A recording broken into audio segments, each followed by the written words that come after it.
Ay, ay, ay, ay.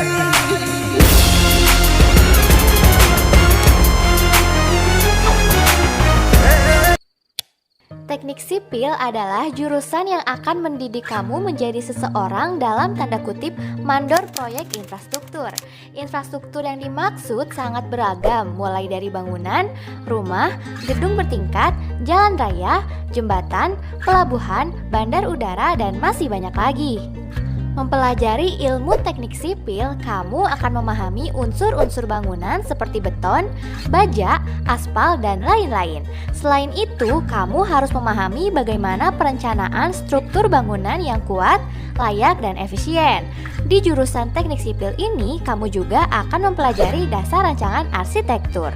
Mata kuliah yang dipelajari di teknik sipil itu diantara lain ada kalkulus, fisika dasar, kimia dasar, pengantar rekayasa dan desain, menggambar teknik, rekayasa bahan konstruksi sipil, matematika rekayasa, mekanika fluida dan hidraulika, mekanika bahan, mekanika tanah, rekayasa hidrologi, rekayasa lalu lintas, analisis struktur, struktur beton, irigasi dan drainase, perancangan geometrik jalan, manajemen konstruksi, struktur baja, utilitas bangunan, dasar-dasar arsitektur, teknik fondasi, konstruksi jalan, ekonomi teknik, rekayasa lingkungan, perancangan perkerasan jalan, struktur bangunan tahan gempa, survei dan pemetaan lanjut, manajemen kualitas konstruksi, computer aided design, dan aspek hukum jasa konstruksi. Banyak sekali masyarakat di luar sana yang menganggap teknik sipil dan arsitektur itu sama, padahal jurusan tersebut berbeda loh. Seorang teknik sipil dan arsitek sering kali bekerja sama dalam sebuah pembangunan gedung atau fasilitas umum. Walaupun sama-sama merencanakan, tetapi arsitek lebih fokus pada ide, rancangan, dan kemungkinan pelaksanaan yang dituangkan dalam sebuah kertas. Setelah selesai, pekerjaan akan dialihkan ke para staf teknik sipil. Pada tahap ini, staf teknik sipil akan melakukan perbaikan atau saran perencanaan, kemudian ikut serta memantau jalannya pembangunan. Bukan hanya itu, mereka juga biasa memberikan saran finansial untuk cost efektif pembangunan. Seorang teknik sipil biasa disebut the people serving profession.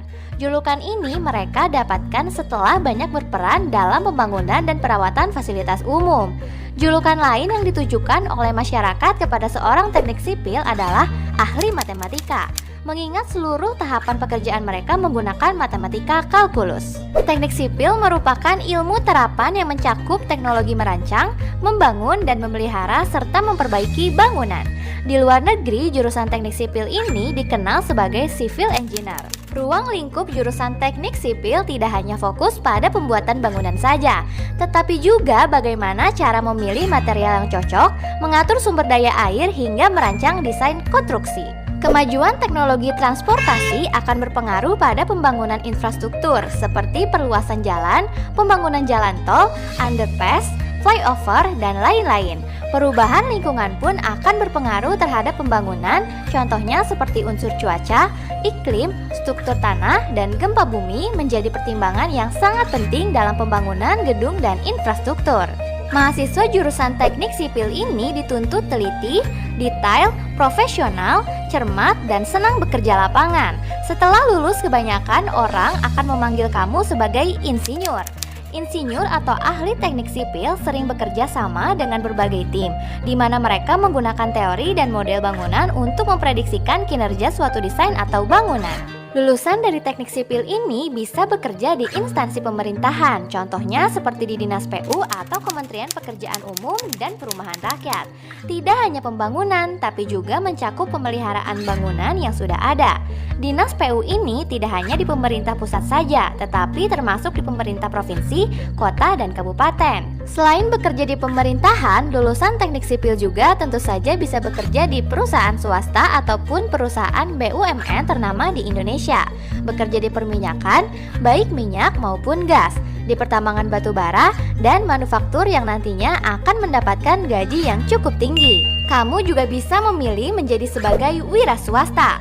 Kamu bisa menjadi seorang konsultan atau menjadi pengusaha properti loh.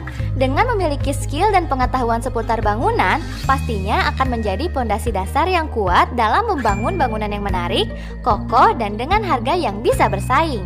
Selain itu, kamu dapat menjadi analis kontrol kualitas, manajer arsitektur, drafter arsitektur, insinyur sipil, pengawas dan penyelidik properti pemerintah, manajer kontrol kualitas sistem, arsitek, drafter sipil, teknisi sipil, pengawas konstruksi dan bangunan.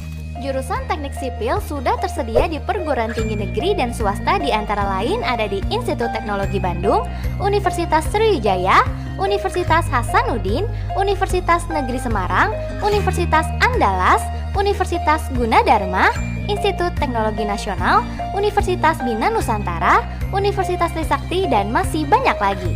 Itulah penjelasan mengenai jurusan teknik sipil dengan berbagai informasi di dalamnya. Tungguin video info jurusan lainnya dan semoga bermanfaat ya.